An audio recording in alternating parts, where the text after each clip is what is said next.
these tools allows more wild and beautiful ideas to come from across the globe. Like anyone has now the opportunity to express themselves, right, creatively. And so I think we're going to see a creative renaissance of art and culture.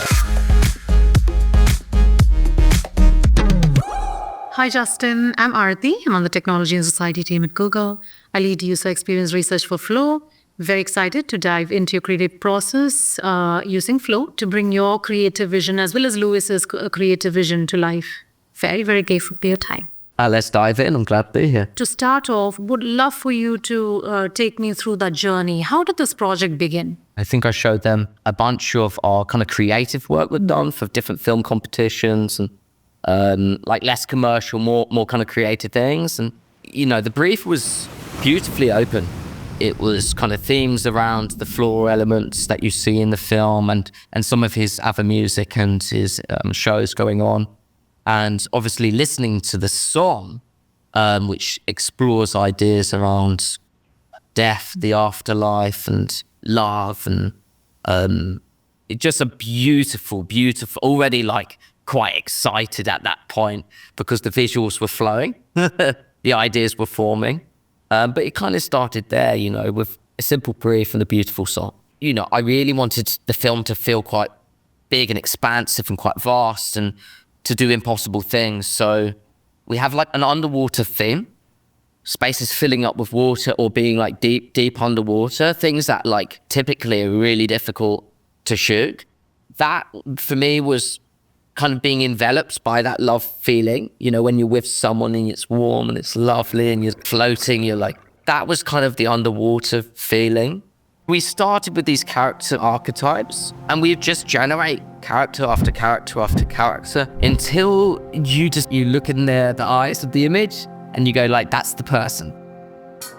So we had about 8-9 different AI creators and everyone working across the globe, sending stuff through and pushing until you get that moment you want. I think if you can make it collaborative, even better. We've seen the age of indie creators by themselves making films, but I think we're now moving into teams, studios, working on bigger productions. And of course that takes collaboration.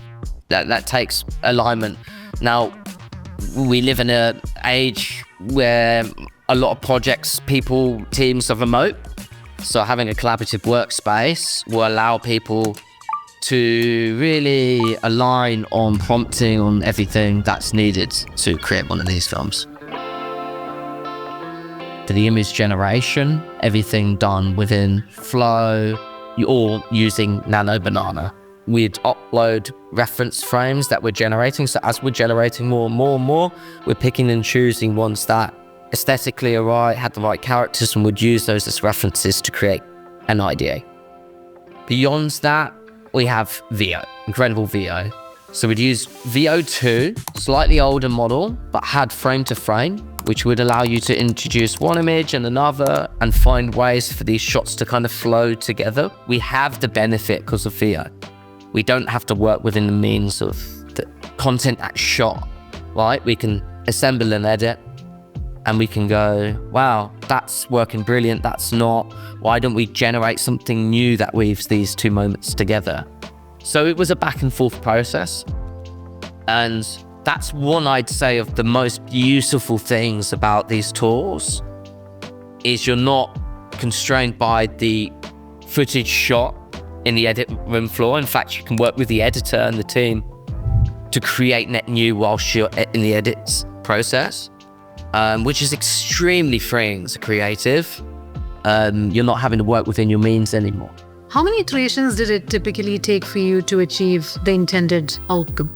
For this project, actually, we had 22 different iterations of the cut, but the beautiful thing, like I mentioned earlier, is with these tools you can kind of go back in and regenerate and kind of go and go and go. So we spent a lot of time like with that finesse near the ends. A lot of time refining. A lot of time refining. When we were kind of going through the grading and the sound design process, we decided to just keep weaving it. I want to learn a bit more about your prompting strategies. Do you have any specific prompting strategies that you have acquired and you know that results in superior outputs? VO, like any other tool, is a beast. And it's a beautiful beast, but the first thing you have to do is get quite familiar with the beast you're dealing with and try and tame it, right? Work with it. So there's a lot of ideation at the beginning where you're kind of pushing and pulling and trying to not break it, but like see the limits of its capabilities or try and find the ways in which you need to speak to it to get the result you want. Halfway through the process, we actually started using JSON prompting structure, which was useful at the time where I wanted coherence like across all the team to prompt in a similar fashion. JSON prompting is a way of breaking down the action, the characters, the scene, the setting, the sound even. It kind of orders it. Style consistency was helped a lot by being able to reference images into Google Nano Banana. By being able to add in a few images and say, within the prompt, use these references to help with the style, but also with prompting, which would be like how we wanted the cinematography, the look, and the mood to feel. And then with characters, it was a similar process. You're uploading references that you've created of your character or characters, and you're using Nano Banana again to say, like, please reference this person in this image. And we'd also add a written description of what the character looked like within our prompting structure that reinforces that. We broke down a lot of the different bits and ended up starting with a very kind of narrative-driven story, but found it was quite distracting when you wove these things together. It's incredible, but it's very distracting. It's like I'm now watching a movie or a story rather than just kind of something that enhances the feeling. So we kind of pulled back, decided to instead really push the kind of impossible otherworldly scenarios and scenes. Like how can the beats be symbolic rather than like obvious, you know? A huge issue with all generative tools at this point is consistency. So there's two elements to that. One's very important, which is character consistency, which there's workarounds, but like ideally within Flow, you could train characters or you could upload or create a character and then just use that within the platform quite easily. And the other side is style consistency. Now, as much as you can improve that with reference material / prompting structure, sometimes it just wants to take it to a different place. Depending on what's on the prompt, what the action might be, it might think, oh, it's an action scene, so it kind of turns it into someone else. You know when like the action's right, performance right, the style is right. And I think draft mode would allow you, you know, to feel, I know it's silly, but you feel less bad about waste. You know, you can easily disregard the ones, or at least they're generating kind of faster previews of it. And then you pick the shots you like. You obviously have a lot of background and prior experiences in traditional filmmaking. For someone getting started with Flow, what are some tips that you would want to give them? Look around Flow 2D, just to really look at the different examples of prompts and their outputs. Join a community. We have one at Wonder. I'd suggest that everyone finds their people, their tribe, or their support group to lean into these tools and have people that help navigate what this emerging creative space looks like. Have an R&D phase where you're like really exploring it, but then quickly set yourself a goal. I'm going to make a music video. I'm going to make an ad. I'm going to make a short film. Otherwise, you can explore the tools endlessly, but not come out of it with anything. When you set yourself a task, you have to finish it. And what advice do you have for filmmakers who are trying to integrate Flow into their creative journey? If you're a traditional filmmaker, you could use VO right now to shoot the B-roll, to shoot the drone shot, to have the explosion scene, or like the helicopter ride, but on screen you could end up having something that's like a Hollywood masterpiece. shooting or working with traditional crews in a way that gets the most out of them, and using AI to enhance their film. With these tools, you can now develop a concept, get that greenlit, get that over the line, get everyone on your crew aligned on what you want it to be. You can do that as a solo creator.